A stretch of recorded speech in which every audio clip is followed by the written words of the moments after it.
আজকে বানাবো ভেন্ডি মশলা কারি। তো প্রথমে এখানে আমি 400 গ্রাম ভেন্ডি নিয়ে হলুদ, লবণ আর কিছুটা বেসন দিয়ে ভেন্ডিটাকে মেখে রেখে দিয়েছি।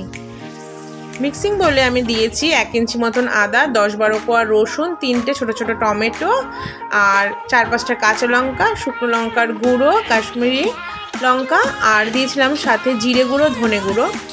সব কিছু দিয়ে খুব ভালো করে আমি এটাকে মিক্স করে নেব। কড়াইতে তেল দিয়ে ভেন্ডিটাকে আমি শ্যালো ফ্রাই করে নিয়ে সাইডে রেখে দেব। ভেন্ডির লোদটা যেন ভাবটা কেটে যায়, লোদ ভাবটা থাকলে ভেন্ডিটা ভালো লাগে না খেতে। তো ভেন্ডিটা তুলে নিয়ে সেই তেলের মধ্যে আমি দিয়ে দিয়েছি এখানে কালো জিরে ফোড়ন, দিয়েছি আমি 2টো বড় বড় পেঁয়াজ। পেঁয়াজটা খুব ভালো করে ভাজা হয়ে গেলে মিক্সিংয়ে যে মশলাটা আমি বেটেছিলাম সেটা দিয়ে দিলাম পরিমাণ মতন হলুদ আর লবণ, আর দিয়েছিলাম আমি ছোট 1 চামচ মতন চিনি।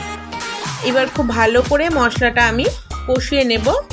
মশলাটা থেকে যখন দিয়ে দেব ছেড়ে আসবে তখন আমি এর মধ্যে একটু ঝোল করতে দাও, তাহলে জলটা একটু বেশি করে দিও। যদি শুকনো করতে চাও তাহলে জল দিতে হবে না, এটা কষাতে কষাতেই রান্না হয়ে যাবে। আমি একটুখানি জল দিয়েছিলাম কারণ আমি একটু গ্রেভি করেছি তার জন্য।